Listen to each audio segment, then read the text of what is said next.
మహబూబాబాద్ జిల్లా సీరోల్ మండలం కాంపల్లి శివారు సక్రం నాయక్ తండాలో అప్పుల బాధ తాళలేక తేజావత్ శ్రీను అనే వ్యక్తి పురుగుల మందు తాగి ఆత్మహత్యాయత్నానికి పాల్పడ్డాడు. ఇది గమనించిన కుటుంబ సభ్యులు చికిత్స నిమిత్తం అతన్ని మహబూబాబాద్ ఏరియా ఆసుపత్రికి తరలించారు.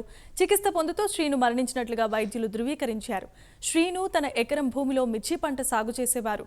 పంట దిగుబడి రాకపోవడంతో మనస్తాపానికి గురై ఆత్మహత్య చేసుకున్నట్లుగా బాధిత కుటుంబ సభ్యులు తెలిపారు. పోలీసులు కేసు నమోదు చేసి దర్యాప్తు చేపట్టారు. కొట్టాలని పోయిండు.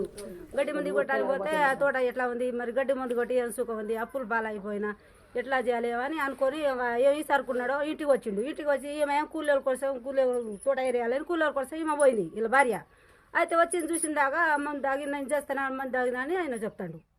మంది దాగినా నేను చేస్తాయినా నేను బతుకాను, నేను వెళ్ళిపోతారా, ఇక అప్పు నీ ఇష్టం, నీ ఇల్లు నీ ఇష్టం అని ఆయన చెప్తాడు. 5 లక్షల అప్పు ఉంది, ఒక బిడ్డ ఉంది, ఇల్లు కట్టించిన, అప్పులు పాలైనా, ఇక నీ ఇష్టం, నువ్వు ఎట్లయినా చేసి నువ్వు అప్పు తీరుతావు, బిడ్డను సాస్తావు, ఏం చేస్తావు అని అనుకుంటా బండి.